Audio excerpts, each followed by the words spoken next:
I'm joined now by Delaware Democratic Senator Chris Coons to try and figure that out. Senator, thanks for joining us, number one. I used this analogy during the campaign. Donald Trump was somebody who stained his shirt, and instead of getting a new shirt, he kept staining his shirt in order so people couldn't figure out where the original stain was. Is that what's happening now? There's so many controversies that he'll be able to survive this one because it's just so loud? Well, Katie, that's a fascinating metaphor. I'm reminded of the proverbial saying, the curse is, may you live in interesting times. I am worried, frankly, that the American people are getting exhausted. And as you put it, that somehow President Trump will avoid accountability or responsibility for a number of things that have happened in the last few weeks simply because of the sheer drumbeat, the steady pressure of new developments. In the next 2 weeks here in the Senate, I expect we will move from alarming press reports to actual evidence. We will get whatever tapes or transcripts or memos there are. Tomorrow, all of us will get to question Deputy Attorney General Rod Rosenstein. And next week, I am optimistic that we'll hear from former FBI Director Jim Comey in front of the Senate Judiciary Committee, the Senate Intelligence Committee, or possibly both. That will allow us to move from allegations in the press to facts in front of us here in the Senate. To be fair, Senator, without the New York Times or the Washington Post or the other news organizations that have been doing reporting on that, NBC included, where would the Democrats be? Is the press doing their job? Are the Democrats doing their job to try and uncover a lot of these details? Well, Katie, there's a lot of investment by press outlets in investigative journalism, and I'm grateful for that. A free press is one of the key pillars of our constitutional order. So is respect for law. We've only had one previous incident where an FBI director was fired by a president in modern times. That was by President Clinton, and it was with good cause, and it was something that was widely explained, well understood, and he had a replacement in line who had broad bipartisan support soon thereafter.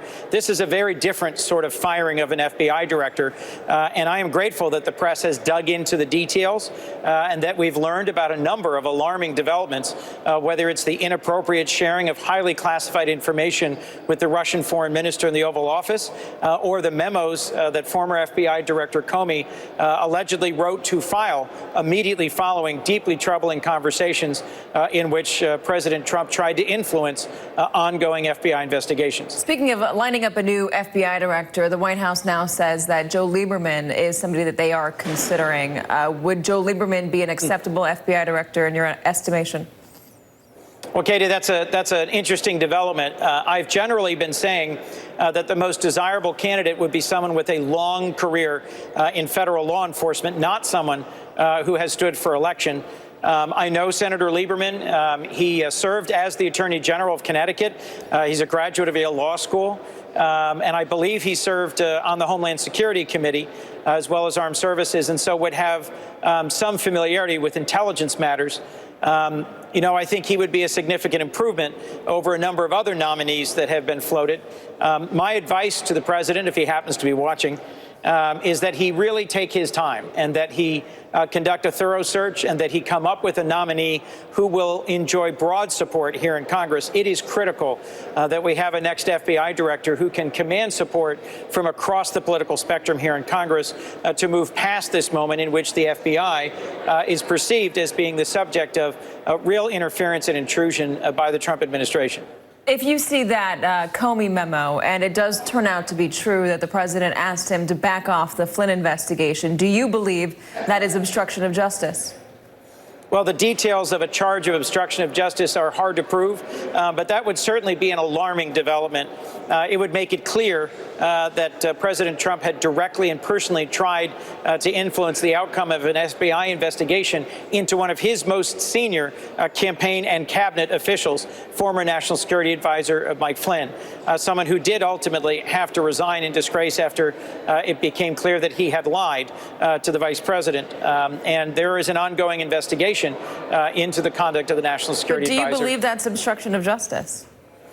I think it's certainly in that neighborhood. There's a number of elements of proving the charge of obstruction of justice that requires proof of intent, and I think there'd have to be more than just the allegations we have now. But as you said, if former FBI Director Comey produced the memo and came in front of us and testified, we'd be well on our way to an obstruction of justice charge. Senator Chris Coons of Delaware, appreciate your time, sir. Thank you.